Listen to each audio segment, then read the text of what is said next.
All told, there are 3 declensions in Greek. By declension, we basically mean basic patterns that a noun will follow when it's declining, changing forms from one case to another depending on how it's being used in the sentence. You've already encountered the first declension, which is marked primarily by alpha or eta sounds, that is the A sound, right, if we want to use the English. The second declension is going to be marked by primarily omicron, omega, omicron, and to a lesser extent, omicron upsilon sounds. That is in English, the O sounds.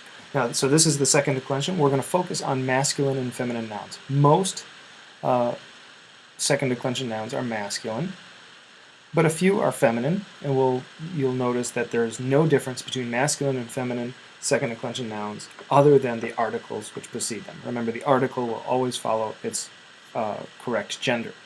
So if it's a feminine noun, it will use the feminine articles. If it's a masculine noun, it will use the masculine articles. Let's take a look at the masculine noun first. Now, you'll know it's a first declension or second declension noun by the dictionary entry. So logos, word, you'll find as logos, the nominative. You'll get the genitive in ou, and the masculine article ho, meaning word. So logos, so you'll know it's second declension when you see this os, ou, and then the gender is going to be variable. It could be masculine or feminine. We'll look at a feminine one in just a second. So let's take a look at declining the second declension. Ho, logos, tu, logu. So notice the articles follow the endings here. Logu, genitive ou, dative to, logo. Don't forget that iota subscript. So we have our endings os, ou, o, and then on, logon, ton, logon. The vocative is different from the nominative here. The vocative singular is so o loge, and the plural hoi logoi, ton logon, tois logois, ois, and tous logus, us. And the thing to keep to notice here is that the vocative plural is the same as the nominative plural, so oi. Now, a couple of things about accentuation. The accent is persistent, just like your first declension nouns. The other thing to notice, unlike a first declension noun, the accent on the genitive plural does not automatically become circumflex. Right? The accent will be persistent even in the genitive singular. Otherwise, your accent rules are consistent with the first declension.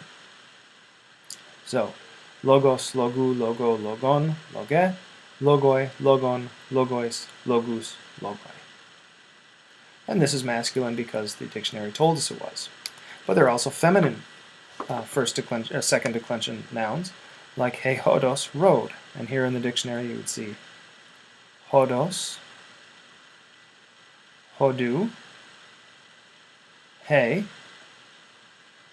road, or way. So you'd know it's feminine because of this article, but you'd know it's second declension because of the os, u. So, he hodos, and if you take a look at these endings, they're exactly the same as the masculine. He hodos, tes hodu, te hodo, ten hodon, o hode, hi hodai, ton hodon, tais hodois, tas hodus, o hodoi. So the noun is going to be the same as second declension masculines, but it's the article that's going to change. The article, we're going to use the feminine forms. So don't get into that trap of just simply copying the ending onto the article or vice versa. Recognize that the article is going to be feminine, even though the noun is second declension and looks masculine. It's not masculine, but it looks masculine.